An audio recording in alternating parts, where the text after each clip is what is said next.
Asia cup T20 का final आज पाकिस्तान और भारत के दरमियान खेला जाएगा। कौमी टीम ने मैच की तैयारी के लिए भरपूर प्रैक्टिस की है।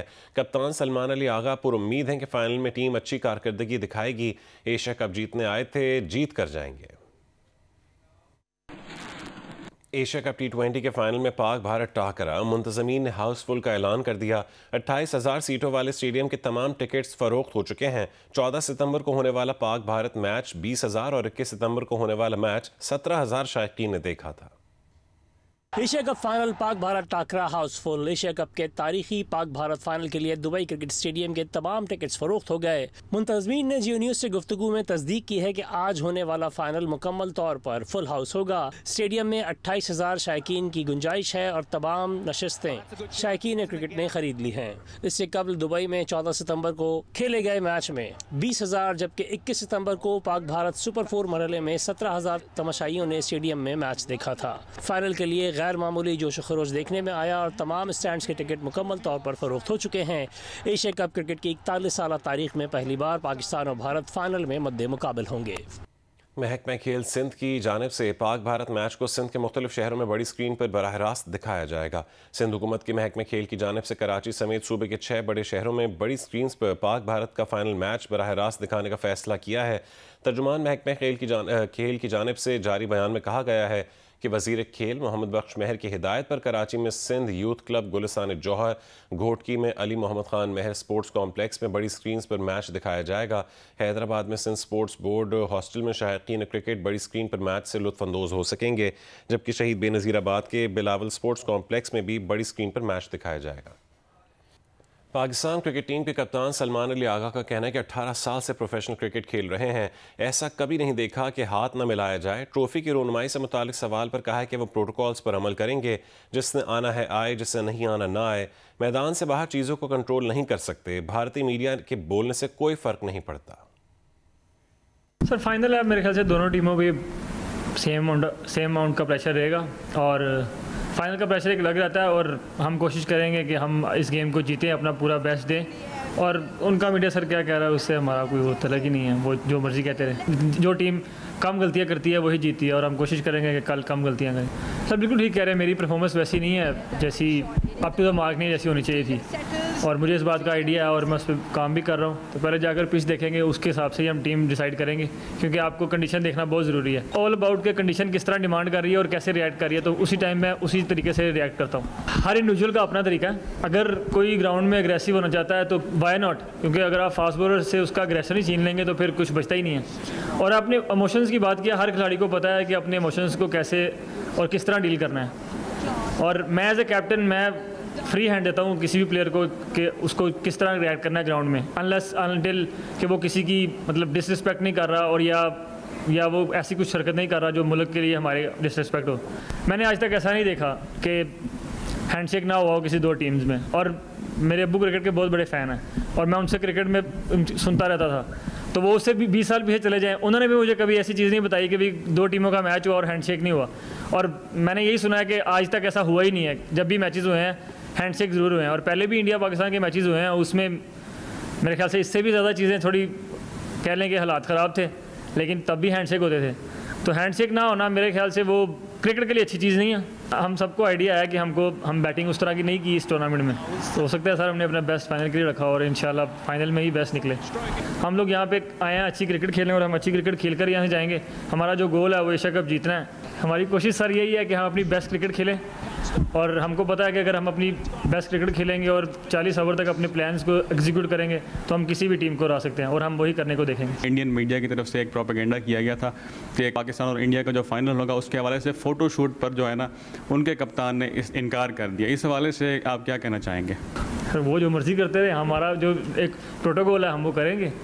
रेस्ट उन पे, अगर उनको आना है आए, नहीं आना तो ना आए। सर अब क्या कर सकते हैं। दो रिवायती हरीफों के दरमियान एशिया कप का फाइनल मैच। पाकिस्तान की जीत के लिए सखर में हिंदू बिरादरी की जानिब से मंदिर में पूजा पाठ का एहतमाम किया गया है। तफसील बताएंगे यासिर फारूकी। जी बिल्कुल, एशिया कप का फाइनल और वो भी दो रिवायती पाक भारत हरीफ टीमों के दरमियान। आज हर पाकिस्तानी का दिल धड़क रहा है, जो पुरजोश है, पुरुम्मीद है और खुसूसी तौर पे दुआएं कर रहा है कि आज का मैच पाकिस्तान जरूर जीते। यहाँ पे सखर में हिंदू बिरादरी भी इस हवाले से खुसूसी तौर पे पूजा पाठ कर रही है। इनसे बात करते हैं। यकीन भी है आज पाकिस्तान बिल्कुल जीतेगा। आज हमने मंदिर में खुसूसी प्रार्थना कराई है पाकिस्तान टीम के लिए, उनके ऊपर हमें एतमाद है और पाकिस्तान की बहुत अच्छी परफॉर्मेंस रही है लास्ट मैचों में, तो हम पूरी उम्मीद है कि पाकिस्तान जरूर जीतेगा। हमारे छोटे बड़े बच्चे सब पूरी उम्मीद हैं और खुसूसी दुआ कर रहे हैं, आती साहब कर रहे हैं कि पाकिस्तान उस इंडिया को हराकर एशिया का टाइगर जरूर बनेगा। हारिस रहू बहुत अच्छी बॉलिंग कराएंगे और पाकिस्तान इंशाल्लाह जरूर जीतेगा। हमारी भी पूजाएं और दुआएं हैं सबके साथ और पाकिस्तान इंशाल्लाह इस बार फाइनल्स में जीत कर ही रहेगा। जी बिल्कुल, यहाँ पे मौजूद मर्द, खवातीन और बच्चों का कहना है कि इनकी उम्मीदें हैं और ये पुरअज़म है कि ना सिर्फ पाकिस्तान पिछले 2 मैचों का बदला लेगा बल्कि जो एशिया कप का टाइटल है वो अपने नाम करेगा। पाकिस्तान और इंडिया के दरमियान आज होने वाली एशिया कप के फाइनल के लिए स्वात के शहरी भी बड़े पुरजोश हैं। तफसीलात बताएंगे महबूब अली। जी बिल्कुल, पाकिस्तान और हिंदुस्तान के दरमियान जो एशिया कप का फाइनल है तो उसका टेम्परेचर जो है वो सर चढ़कर बोल रहा है। इस वक्त हम स्वात के ग्रासी ग्राउंड में मौजूद है और यहाँ पर क्रिकेट के खिलाड़ी जो है वो भी मौजूद है। उनकी क्या तवक्कुआत है ये उनसे बात करते हैं। बहुत शुक्रिया, मैं वक्त देने का जानना चाहूँगी आपसे कि मैच से क्या तवक्कुआत है, कौन जीतेगा और पाकिस्तान का कौन सा खिलाड़ी परफॉर्म करेगा? फर्स्ट मैच है इंडिया और पाकिस्तान की एशिया कप में, फाइनल है और शाहीन और फखर से तवक्कुआत है कि वो मैच जीतेगा। जब शाहीन पहले ओवर में विकेट ले गए तो इंशाल्लाह पाकिस्तान जीतेगा। जैसा कि आपको मालूम है कि क्रिकेट एंटरटेनमेंट के लिए है और इससे जो है मुल्क के बाशिंदे इससे इंटरेस्ट लेते हैं और मज़ा लेते हैं। मज़े वाला होगा और इंटरेस्टिंग होगा क्योंकि ये 2 अपोजिट कौमों के दरमियान है, 2 खिलाड़ियों या टीमों के दरमियान नहीं है। और इसमें जो तमाशे है जो आए हुए लोग हैं उनको भी चाहिए कि वो भी अखलाक से मुजाहिरा करे। बहुत शुक्रिया आपका। जिस तरह के खिलाड़ियों से हमारी बात हो रही थी, काफ़ी तवक्कुआत है उनको शाहीन शाफरीदी से, फ़खर ज़मान से और दीगर खिलाड़ियों से, और उनका ये कहना है कि इस दफ़ा ये कप जो है ये पाकिस्तान ही जीतेगा। लकी मरवत में इंटेलिजेंस इत्तलात पर सिक्योरिटी फोर्सेस से कार्रवाई की जिसमें भारतीय हिमायत याफ्ता 17 खवारिज मारे गए। ISPR के मुताबिक 26 और 27 सितंबर की दरमियानी रात फितनतुल खवारिज के दहशतगर्दों की मौजूदगी की इत्तलात पर ऑपरेशन किया गया। दरशा खेल ऑपरेशन में फितनतुल खवारिज के मुल्ला नज़ीर ग्रुप के 7 से 10 खारजी जख्मी भी हुए। वीडियो में देखा जा सकता है कि फितनतुल खवारिज के दहशतगर्द गार की जानिब भाग रहे हैं। हलाक किए गए फितनतुल खवारिज के दहशतगर्द मुख्तलिफ कार्रवाइयों में मुलव्विस थे। वफाकी वज़ीर दाखिला मोहसिन नकवी ने कामयाब ऑपरेशन पर सिक्योरिटी फोर्सेस को खिराज तहसीन पेश किया। वज़ीर मुमलिकत तलाल चौधरी ने कहा कि जो हमारे सिपाहियों और बच्चों को शहीद कर रहे हैं उनसे कैसे बात होगी, गोली चलाने वालों से गोली के जरिए ही बात होगी। दूसरी जानिब दहशतगर्दों के खिलाफ कामयाब ऑपरेशन पर इलाका मकीनों ने एहलकारों के साथ जश्न मनाया। सीनियर पुलिस अफसर बन्नू का पुलिस कंट्रोल पर एहलकारों के नाम इंतहाई अहम पैगाम सामने आ गया। बन्नू के सीनियर पुलिस अफसर ने कंट्रोल पर मैसेज देते हुए एहलकारों को हौसला बढ़ाया। कहा कि तालिबान तक बन्नू पुलिस का पैगाम पहुंचा दें कि उन्होंने जो करना था अब तक कर लिया। आज तक बन्नू पुलिस दिफा कर रही थी, अब पुलिस मैदान में आ गई है। आज से तालिबान आगे और पुलिस उनके पीछे होगी। मेयर कराची मुर्तज़ा वहाब ने कराची शहर के मुख्तलिफ इलाकों का दौरा किया। KMC ने शहर के 106 सड़कों पर काम शुरू कर दिया है। 2 महीने में शहर की तमाम सड़कों की बहाली का काम मुकम्मल कर लेंगे।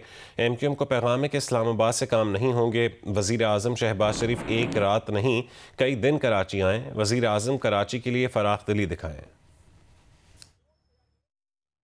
बल्दिया उज़्मा कराची ने ऐलान किया, ये वादा किया कि हमारी जो 106 सड़कें हैं इंशाअल्लाह उनकी हम फौरी तौर पर बहाली का काम स्टार्ट करेंगे। और हमने 60 दिन का टारगेट दिया अपने इंजीनियर्स को, अपनी टीम को, कि जहाँ जहाँ सड़कों की बहाली के काम की ज़रूरत है वो काम किया जाए।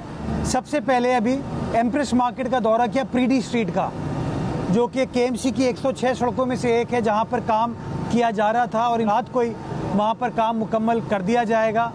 उसके बाद मैंने शारे फैसल के कुछ मकामात पर जहाँ पे सड़क को कुछ नुकसान पहुँचा था हालिया बारिश में कारसाज के पास, उसका विज़िट किया। और अब मैं यहाँ पर ज़िला कोरंगी में आया हूँ। मेरे दाएं जानब यानी कि मेरी लेफ़्ट साइड पे जो मलीर काला बोर्ड रोड है, ये भी हमने बनवा के दी थी।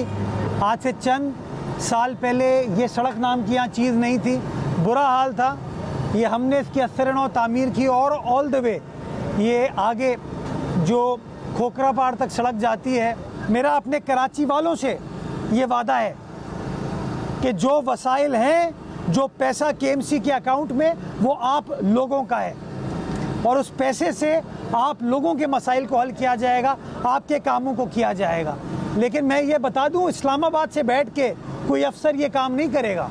ये काम कराची वाले करेंगे, ये काम कराची के नुमाइंदे करेंगे। तो शहबाज शरीफ के साहब के दौर में पैसे मिलने चाहिए ना, वो क्यों नहीं मिल रहे? जो शहर इस मुल्क को चलाता है, इस सूबे को चलाता है, आपका कमर्शियल फाइनेंशियल कैपिटल है, तो उसके अंदर इतनी दिलचस्पी तो वफाकी हुकूमत की होनी चाहिए ना।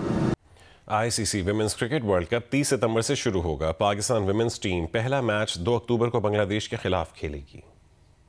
वर्ल्ड कप से पहले साउथ अफ्रीका के साथ हमने जो 3 मैचेस खेले हैं, उससे बैटर्स का भी काफ़ी अच्छा मोमेंटम कैरी हो गया है, और स्पेशली बॉलर्स को, जैसे कि श्रीलंका तो स्पिन ट्रैक है, तो बॉलर्स का भी अच्छा कॉन्फिडेंस आया है, अच्छा मोमेंटम कैरी हुआ है, तो इंशाल्लाह वर्ल्ड कप में इसी को कैरी कर। काफ़ी अच्छी तैयारी जारी है। जिस तरह हमारी सीरीज़ हुई है, हमने काफ़ी पॉजिटिव क्रिकेट खेली है, और हमारा पूरा फोकस था कि जो भी हमारी प्लान्स थे उसको एग्जीक्यूट करने की कोशिश करें, और जिस तरह हमें मैनेजमेंट सपोर्ट कर रही है on end of the field, और हमारा पूरा फोकस यही है कि हम प्रोसेस पे फोकस करें और फिर इंशाल्लाह रिजल्ट उसको फॉलो करेगा। चिन्योट में तमाचेदार कबड्डी का दिलचस्प दंगल सज गया। जोर बाजू, तेजी और घूंसों और तमाचों की बारिश ने शायकीन को खूब महसूस किया। मुर्तज़ा चमन की रिपोर्ट देखिए। चिन्योट के गांव चक नंबर 238 में तमाचादार कबड्डी का रिवायती मुकाबला सजाया गया। अमजद माछी और फारूक पठान की टीमें आमने सामने आईं तो मैदान में घोंसों और तमाचों की गूंज, खिलाड़ियों का जुर्रतमंदाना खेल और तमाशाइयों के नारों ने माहौल को बिजली की सी तेजी बख्श दी। दोनों टीमों ने एक दूसरे पर यलगार की तो मंजर देखने वाला था। खेल जड़ा इनू तुसी मजीद बताओ, जेड़े बच्चे गलत कम्मा ते इन्हां हटना चाहिए और खेडां च हिस्सा लेना चाहिए, ग्राउंड आबाद होने चाहिए। शायकीन अपने मनपसंद खिलाड़ियों के दावपेच और जवाबी वार देखकर झूम उठे। कबड्डी का यह दंगल गांव की रौनकों को चार चांद लगा गया। आज बड़ा बड़ा कबड्डी का मैच होया है, अमजद माछी दा ते फरूक पठान दा। आसाब शिकन मुकाबले के बाद बाजी मारी अमजद माछी की टीम ने। जीत के साथ ही खिलाड़ी और तमाशाई जश्न में ढोल की थाप पर रक्स करते नजर आए। देही सकाफत की पहचान ये तमाचादार कबड्डी न सिर्फ खेल के मैदान आबाद रखे हुए है, बल्कि नई नस्ल को अपनी बुनियादों से जोड़ने का जरिया भी बन गई है। मुर्तज़ा चमन, जियो न्यूज, चिन्योट। पेशावर में तहरीक इंसाफ ने जलसे का एहतमाम किया। चेयरमैन पीटीआई बैरिस्टर गौहर ने खिताब में कहा कि अवाम की आवाज़ ना दबाई जाए। तहरीक इंसाफ मांग रही है। सेक्रेटरी जनरल पीटीआई सलमान अकरम राजा ने कहा है कि हिम्मत हारे बगैर मुल्क को आगे लेकर जाना है। पीटीआई क़यादत हकीकी आज़ादी के लिए जेल में है।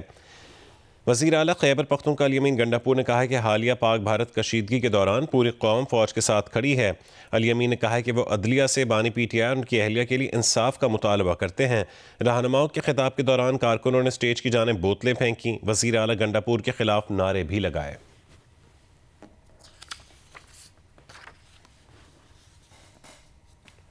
वज़ीर इत्तलात पंजाब अज़मा बुखारी ने तहरीक इंसाफ के जलसे पर रद्दअमल में कहा है कि बदतमीज़ी की दवा खुद इस्तेमाल करके मज़ा तो आ रहा होगा। जूतियों में दाल बांटनी शुरू हो गई। पूरे पाकिस्तान से हाजिरियाँ लगवाने के बावजूद जलसागाह में पुरसोज मनाजिर हैं। अज़मा बुखारी ने तंज करते हुए कहा है कि पीटीआई की जलसागाह में 15 से 20 लाख लोग गिन लें।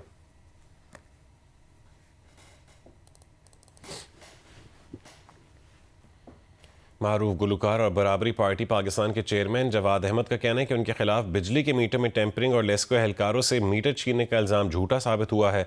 लेस्को ने बेबुनियाद मुकदमा और जुर्माना खत्म करके क्लियरेंस सर्टिफिकेट दे दिया। तफसीलात के लिए देखिए इरफान नज़ीर की रिपोर्ट। गुलकार जवाद अहमद की लाहौर प्रेस क्लब में प्रेस कॉन्फ्रेंस।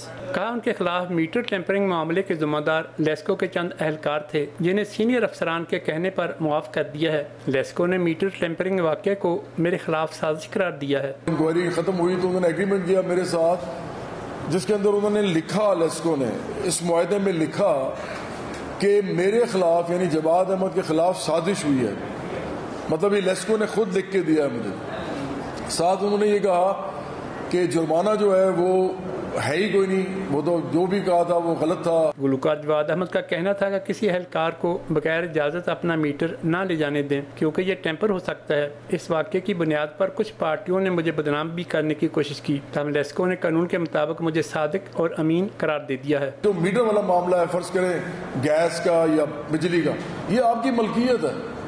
अगर कोई इसको चेक करना चाहता है तो उसको उतार के नहीं लेके जा सकता। लेस्को के दोबारा आगे आए और उन्होंने फिर मेरा घर का या कहीं का भी मीटर उतारने की कोशिश की तो मैं दोबारा उनसे छीन लूंगा। जवाद अहमद का कहना था कि वो मिडिल क्लास और गरीब तबके की नुमाइंदगी करते हैं। कैमरामैन ए अदनान के साथ इरफान नज़ीर, जियो न्यूज़, लाहौर।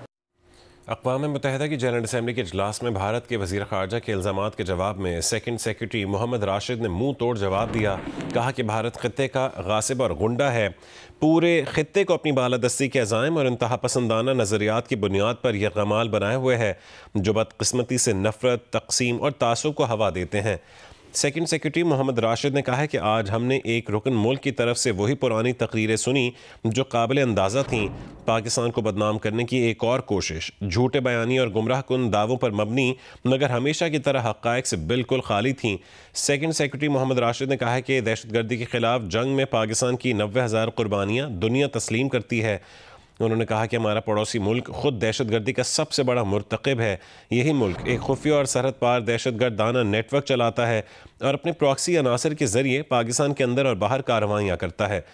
उसका एक जिंदा सबूत उसके हाजिर सर्विस बहरिया के अफसर और खुफिया एजेंसी के एजेंट कमांडो कुलभूषण यादव की गिरफ्तारी है। मोहम्मद राशिद ने यह भी कहा है कि पाकिस्तान ने पहलगाम वाक़े की एक आज़ाद और शफाफ तहक़ीक़ात की पेशकश की जिसे फ़ौरन रद्द कर दिया गया। हैरत की बात नहीं कि आज तक इस वाक़े से मुतालिक कोई सबूत पेश नहीं किया गया।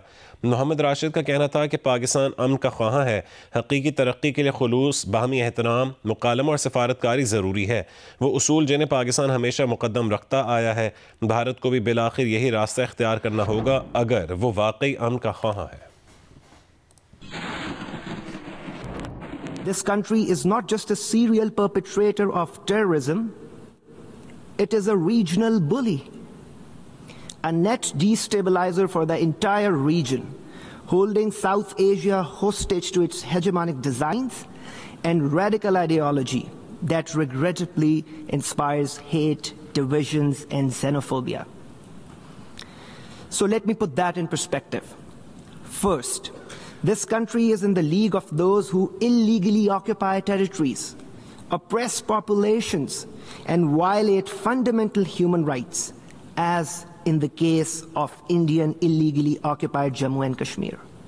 State terrorism in the form of extrajudicial killings, arbitrary arrests, detentions, stage encounters, and collective punishment under the cover of counter-terrorism.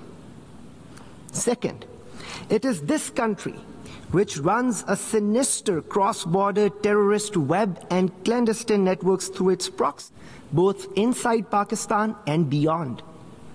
This country बरसग़ीर पाक व हिंद के मशहूर सूफ़ी बुज़ुर्ग शायर हज़रत ख्वाजा ग़ुलाम फ़रीद का कलाम दुनिया भर में इंतहाई मकबूल है। ख्वाजा ग़ुलाम फ़रीद का सालाना 3 रोज़ा 128वें उर्स की तक़रीबात 2 रोज़ बाद कोट मिट्ठन में शुरू हो रही हैं। रिपोर्ट करेंगे इलियास रज़ा। बरसग़ीर के सूफी शायर हजरत ख्वाजा ग़ुलाम फ़रीद 25 नवंबर 1845 को चाचरा में पैदा हुए। आपको अरबी, फारसी, उर्दू और सराइकी समेत 7 जबानों पर मुकम्मल अबूर हासिल था, इसलिए आपको हफ्त जबान शायर भी कहा जाता है। ख्वाजा साहब के कलाम में इश्क़ हकीकी, इश्क़ मजाजी दोनों का सुराग मिलता है। हज़रत ख्वाजा फ़रीद रहमत तमाम औलिया की तरह फरमाते हैं कि अपने आप को ढूंढो। देखें, अपने आप को जो ढूंढना है वो दरअसल तसव्वुफ का एक बहुत बड़ा सबक है। हज़रत ख्वाजा ग़ुलाम फ़रीद 24 जुलाई 1901 को 56 साल की उम्र में वफात पा गए। ख्वाजा ग़ुलाम फ़रीद का कोट मिट्ठन में दरबार है, जहां हर साल 5 रबीउल सानी को 3 रोज़ा उर्स मुबारक होता है। मुल्क भर से अभी से ज़ायरीन की आमद का सिलसिला शुरू हो चुका है। ये तकरीबात 3 रोज़ तक जारी रहेगी। 7 रबीउल सानी को इख्तितामी दुआ होगी, जिसके बाद तमाम अकीदतमंदान फ़रीद अपने घरों को लौट जाएंगे। ख्वाजा ग़ुलाम फ़रीद के उर्स पर मुल्क के दूर दराज के इलाकों से अकीदतमंदों की बड़ी तादाद आती है। इलियास रज़ा, जियो न्यूज़, राजलपुर।